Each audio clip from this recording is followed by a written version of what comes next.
दोस्तों, इसी के कंटिन्यूशन में जो हमने अभी तक इसके 4 पार्ट देखे, अब हम 5th पार्ट के बारे में इसमें जानकारी प्राप्त करेंगे। जो हमारा एमएसएमई का यूनिट 3 इंस्टीट्यूशनल फ्रेमवर्क है, इसके 4 पार्ट हमने बहुत अच्छी तरह से समझे। आइए हम 5वें पार्ट के बारे में हम अभी देखते हैं।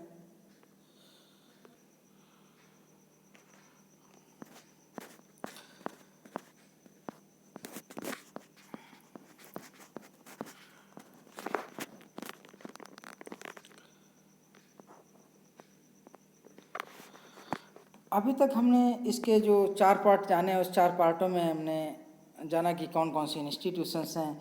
इसी के क्रम को आगे बढ़ाते हुए हम नेक्स्ट इंस्टीट्यूशन के बारे में जानकारी लेंगे, जो है IDEMI।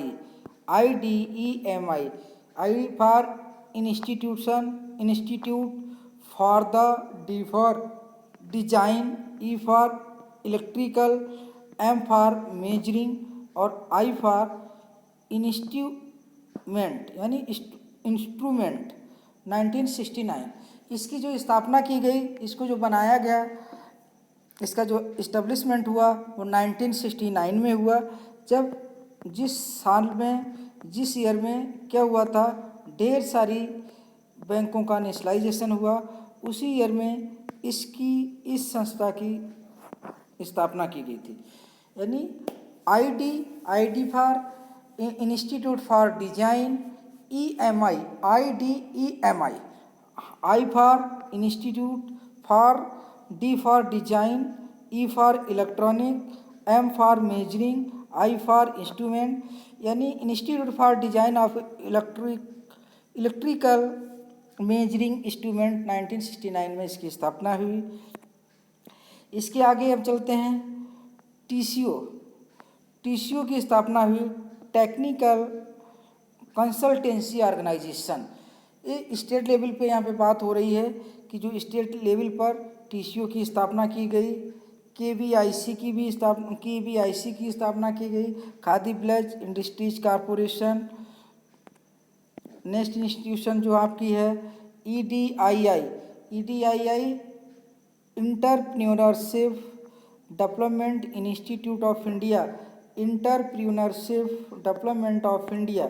EDII, entrepreneurship development institute of India की स्थापना की गई।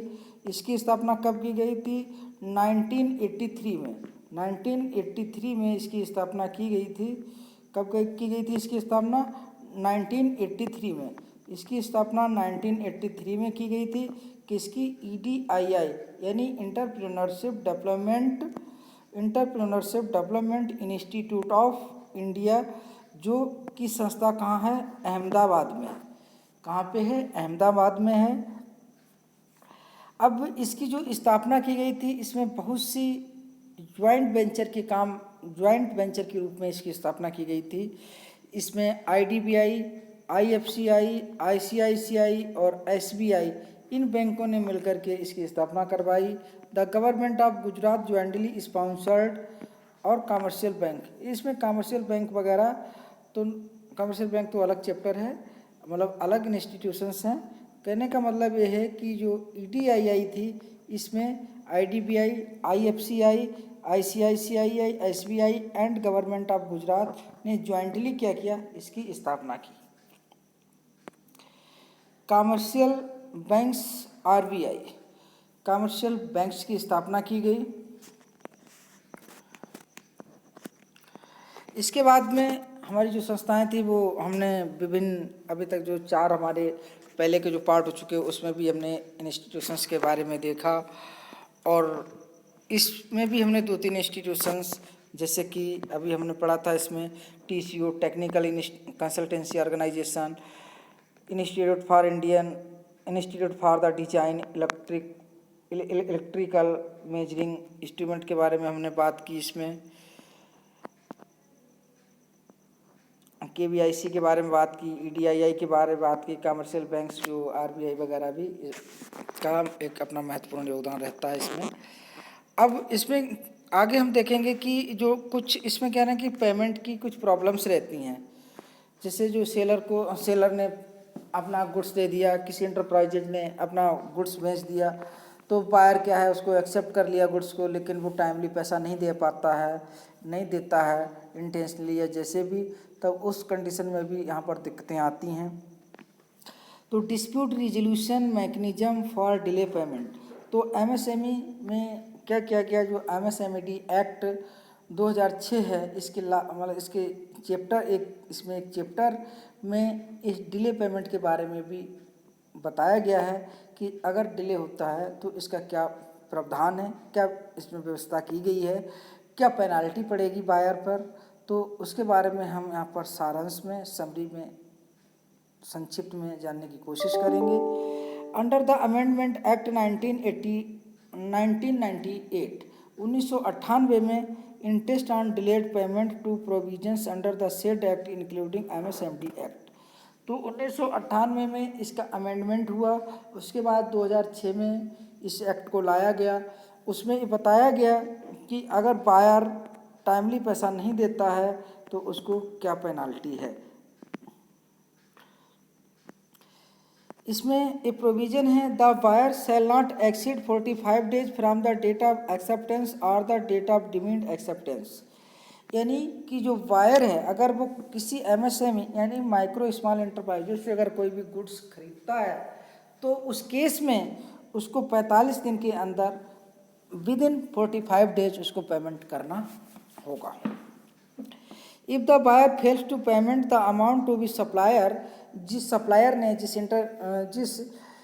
एमएसएमई ने उसको पैसा दिया, माल दिया था, गुड दिया था, और उसने पेमेंट 45 दिन में नहीं कर पाया, तब आगे का जो प्रोविज़न है वो ये है कि इसको कंपाउंड इंटरेस्ट देना पड़ेगा। कंपाउंड इंटरेस्ट देना पड़ेगा, वो भी कैसे? कंपाउंड इंटरेस्ट देगा, मंथली रेस्ट पे देगा। मंथली रेस्ट का मतलब होता है, आप सभी बैंकर्स हैं तो आप अच्छी तरह से जानते हैं कि कंपाउंड इंटरेस्ट क्या होता है, कि ये महीने अगर मंथली रेस्ट है, मंथली रेस्ट का मतलब है कि इस महीने में जो इंटरेस्ट लगा प्लस नेक्स्ट मंथ में प्रिंसिपल और प्लस इस महीने का जो इंटरेस्ट है मिला करके जो अमाउंट आएगा उस पर इंटरेस्ट लगेगा, ये आपका कंपाउंड इंटरेस्ट होता है। तो कंपाउंड इंटरेस्ट देना पड़ेगा किसको? बायर को। किसको? सेलर के लिए। कौन देगा? बायर देगा। किसको देगा? सेलर को देगा। Compound interest from the date of acceptance, जिस डेट को उसने गुड्स को एक्सेप्ट किया है उस डेट से किस हिसाब से देगा? At the 3 times of bank rate, जो उस समय बैंक रेट चल रही होगी उस बैंक रेट के 3 टाइम इसको पेमेंट करना पड़ेगा। Buyer is liable for interest as advised, जैसा कि एडवाइज किया गया है उस हिसाब से उसको इंटरेस्ट देना पड़ेगा। एमएसएमई के पेमेंट से रिलेटेड कुछ जो इशू आ रहे थे, इसको देखते हुए ट्रेड्स की स्थापना की, मतलब ट्रेस्ट प्लेटफार्म लेकर के लाया गया। ट्रेड प्लेटफार्म लेकर के आया गया। Trade receivable discounting system, trade receivable discounting system का इसमें वो लाया गया। आज पर delay payment of MSME under MSMD act, जो एमएसएमईडी एक्ट 2006 है, इसमें ये प्रावधान किया गया है कि अगर बारोवर टाइमली पैसा नहीं देता है तब उसको कंपाउंड इंटरेस्ट, और वो कंपाउंड इंटरेस्ट मंथली रेस्ट पर देना पड़ेगा, मतलब कंपाउंड इंटरेस्ट भी देना पड़ेगा, कंपाउंड इंटरेस्ट तो देना पड़ेगा प्लस उसको मंथली रेस्ट पे देना पड़ेगा, और 3 टाइम, कितने टाइम? 3 टाइम बैंक रेट का देना पड़ेगा। और ये जो पेमेंट है उसको अगर वो 45 दिन में नहीं देता है तब ये प्रोविज़न उस पर लागू होगा। 45 दिन तक ये प्रोविज़न लागू नहीं होगी, आफ्टर 45 डेज के बाद में ये प्रोविज़न लागू होगा। इसके बाद में और भी प्लेटफार्म को इंट्रोड्यूस किया गया, जैसे कि एमएसएमई समाधान के नाम से। इसमें क्या है कि बायर इज लाइबल टू पे compound interest with the monthly rest at the 3 time of bank rate. जैसा कि हमने बार बार ऊपर भी अभी 2-3 बार हमने पढ़ा चुके हैं कि एमएसएमई समाधान में भी यही चीज़ को रखा गया कि अगर वो 45 दिन के अंदर पेमेंट नहीं देता है बायर, तो उसको जो बैंक रेट है उस बैंक रेट का 3 गुना उसको कंपाउंड इंटरेस्ट मंथली रेस्ट के हिसाब से देना पड़ेगा। और अगर ऐसा कोई अपील करता है, जब उसको MSMED एक्ट के तहत उसको पनिशमेंट मिल जाता है बायर को, फिर अगर वो कोई अपील करता है तो अपील उसको एक ही कंडीशन पे एक्सेप्ट होगी कि उसको 75% अवार्ड अमाउंट का जो उसको पनिशमेंट दिया गया है MSMED एक्ट के तहत, उस अवार्ड अमाउंट का जितनी अमाउंट का पनिशमेंट दिया गया है उस अमाउंट का उसको 75% डिपॉजिट करना पड़ेगा। SIDBI small industries development bank of India, इसका भी MSME में बहुत योगदान रहा है। 1990 में बनी थी और जो सिडबी का हेड क्वार्टर है वो कहाँ पे है? लखनऊ में है। और जो सिडबी की स्थापना हुई थी, इस स्थापना के बारे में हम थोड़ा सा संक्षिप्त में जान लेते हैं। Under the act of Indian parliament, ये इंडियन पार्लियामेंट एक्ट के तहत इसकी स्थापना की गई थी। Principal financial institution for the financial promotion and development of the SSI, और ये फाइनेंशियल मतलब जो MSME के डेवलपमेंट के लिए, उसके प्रमोशन के लिए इसकी स्थापना की गई थी।